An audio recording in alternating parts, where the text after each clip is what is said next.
네, 2020년 청주시 산하위원회의 활동을 따져봤더니 유명무실 이런 말이 어울릴 만한 상황이었습니다. 오늘 무슨 일 이슈에선 위원회 활동을 직접 분석한 충북 참여자치시민연대 이효윤 국장과 함께 어떤 문제점이 있고 대안은 없는지 이야기 나눠보겠습니다. 자, 국장님 안녕하십니까? 안녕하십니까? 네.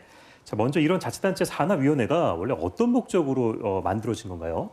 네, 위원회 제도는 사실 사회 변화에 대응하면서 다양한 그런 행정 수요에 대응하기 위해서 이런 공무원 중심의 의사결정이 갖는 한계, 이런 것들을 보완하기 위해서 민간의 그런 전문성과 경험을 이런 정부의 정책 결정 과정에 이렇게 도입한 것인데요.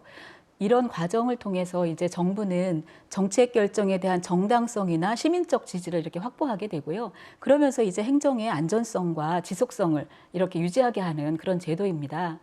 요약하자면 민간의 전문성과 경험을 활용해서 관료제의 비효율을 보완하는 그런 것인데요. 이게 이제 위원회의 운영에 따라서 민간의 그런 경험들을 잘 반영할 수도 있고요.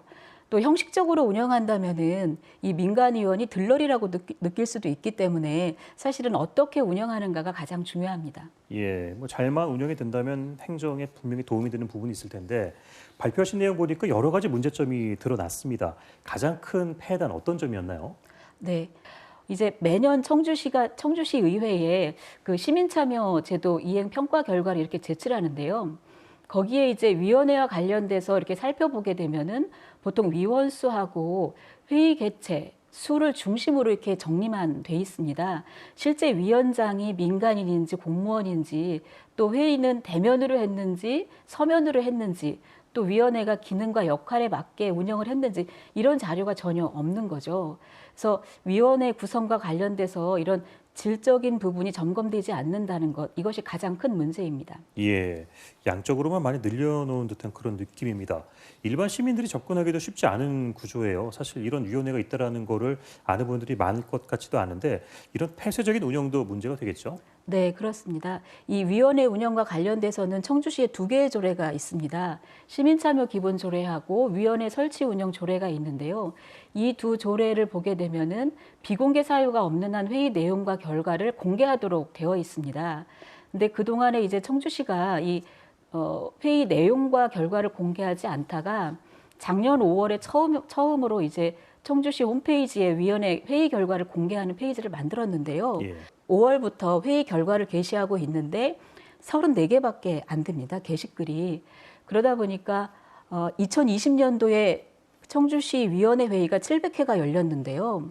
그거에 비하면 사실 34회는 너무 적은 거죠. 그리고 34회에 그런 회의 결과를 올린 것도 사실 내용을 알기 어려운 경우가 있습니다. 그래서 그 조례에 나온 것처럼 특별한 비공개 사유가 없는 한은 위원회에서 어떤 공적인 결정이 이루어졌는지 좀 시민들이 알 수 있도록 이렇게 공개해야 된다고 생각을 하고요. 이 회의 내용과 결과를 공개하는 것은 그 청주시의 조례, 청주시의 자치 법규를 지키는 일이기도 하기 때문에 좀 반드시 공개가 돼야 된다고 생각을 합니다. 예. 얘기 들어보면 무엇을 위한 위원회인가 이런 의문이 듭니다. 문제점이 한두 가지가 아니지만요. 청주시가 우선 행정적, 제도적으로 개선해야 될 점 어떤 게 있을까요? 네, 앞서서 그 위촉위원회 2,000명에 달한다고 말씀을 드렸는데요. 이렇게 많은 위원들이 참여함에도 불구하고 질적인 평가가 되지 않습니다. 그래서 가장 필요한 것은 질적인 평가를 하는 부분인데요.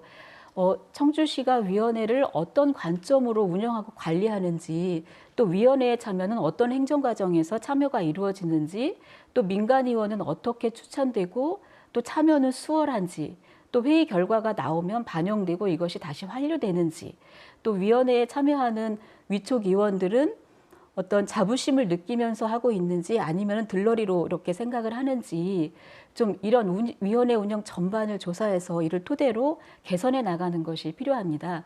아울러서 그 민간의 전문성과 경험 이런 것들을 반영하기 위해서는 그 의결위원회와 민간위원장의 비율을 늘리는 것도 중요합니다. 네.